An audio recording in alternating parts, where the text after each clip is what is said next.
मोसी येथील कचरा डेपोत कचऱ्याचा डोंगर 3 मजली इमारतीवरती कोसळला आणि क्षणामध्येच अनेकांच्या स्वप्नाचा देखील चकनाचूर झाला। गुरुवारी एकाचा मृतदेह सापडला तरी घटनेच्या 50 तासानंतरही 8 जण ढिगाऱ्याखाली दबून राहिल्यानं नातेवाईकांनी आक्रोश करत ढिगाऱ्याखालून आम्हाला आमचे लेकरं सुखरूप बाहेर काढून द्या असा टाहो फोडला आणि उपस्थितींच्या डोळ्यामध्ये पाणी आले।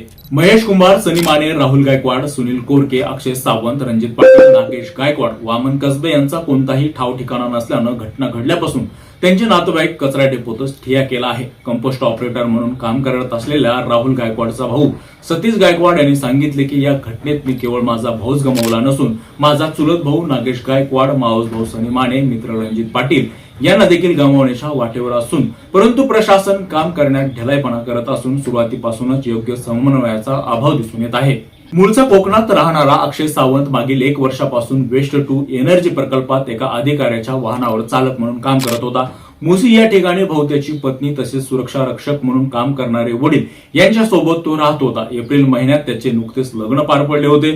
सुखाने संसार करण्याची स्वप्ने पाहत असतानाच अचानक कचऱ्याच्या ढिगाऱ्याखाली तो दबला गेला आणि त्याच्या पत्नीच्या स्वप्नांचा चुराडा झाला।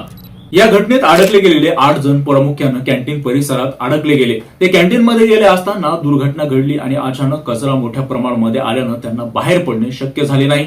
सनी माने आणि राहुल गायकवाड हे मित्र एकमेकांच्या जवळ मोशीत राहत होते। पहिली शिफ्ट संपल्यानंतर 2 वाजता त्यांनी ड्युटी संपवून घरी जाणार होते, परंतु घरी जाण्यापूर्वीच अर्ध्या तासापूर्वी दुर्घटना घडली आणि ते अडकले गेल्याचे त्यांच्या नातेवाईकांनी सांगितले। घरकाम करणाऱ्या सुनीता कसबे यांचे पती वामन कसबे हे दुर्घटनाग्रस्त इमारतीच्या सफाईचे काम करत होते। घटनेच्या दिवशी दुपारी 12:30 वाजता ते दुपारी घरातून सेकंड शिफ्टसाठी कामावर आले होते। मात्र 1:40 कचऱ्याचा डोंगर कोसळला आणि ते इमारतीच्या बाहेर त्याखाली गाडले गेले। सुनीता म्हणाल्या, माझे पती इमारतीच्या बाहेर दुसऱ्या ठिकाणी गाडले गेले। हे मी सांगत असताना सुद्धा आवश्यक वेळेत त्यांना मदत कार्य पोहोचवण्यात आले नाही। छत्रपती संभाजीनगर येथील रहिवासी असलेल्या महेश कुंभारच्या भावाने सांगितले की घटना घडल्यावर आम्ही तातडीने या ठिकाणी आलो आहोत, परंतु भावाचा कोणताही थांगपत्ता अद्याप लागलेला नाही। कुटुंबाशी 2 दिवसापूर्वी त्यांचा शेवटचा फोन झाला होता।